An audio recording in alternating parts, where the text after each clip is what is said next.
স্বাগতম career booster একাডেমিতে। সরকারি চাকরিজীবীদের জন্য এখানে থাকছে নবম পে স্কেলের সর্বশেষ ও নির্ভরযোগ্য আপডেট। সর্বশেষ আপডেটগুলো নিয়মিত পেতে এখনই লাইক দিন, কমেন্টে আপনার মতামত জানান এবং সাবস্ক্রাইব করুন ক্যারিয়ার বুস্টার একাডেমিতে। আজ সচিব পর্যায়ে সুপারিশ প্রণয়ন কমিটির সভা অনুষ্ঠিত হয়েছে।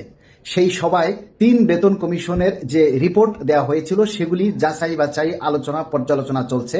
সচিব পর্যায় থেকে কোনো চূড়ান্ত সিদ্ধান্ত নেওয়া হয়নি যতটুকু বিশ্বস্ত সূত্রে জানতে পেরেছি, এবং সরকারের পক্ষ থেকেও এমন কোনো সিদ্ধান্ত নেওয়া এখনো হয়নি যে 100% বেসিক, আবার 50% বেসিক, 2 ধাপে 3 ধাপে। এই কথাগুলি যা আমরা শুনতেছি এগুলি সম্পূর্ণ ভুয়া, বানোয়াট এবং গুজব।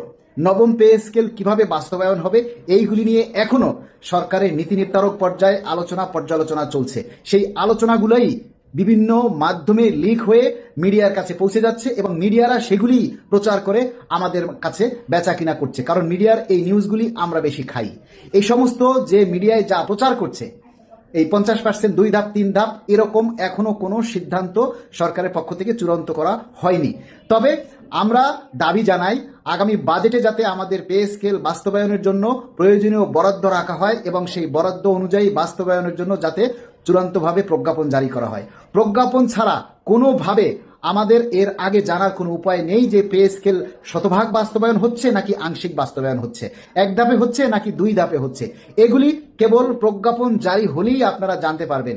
এর আগে কোনোভাবে বিশ্বাস করবেন না, কেউ কান দিবেন না।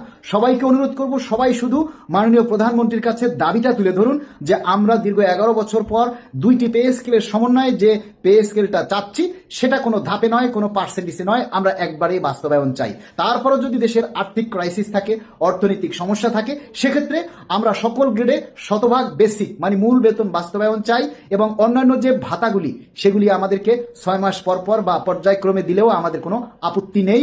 এটাই হলো আজকের আপডেট।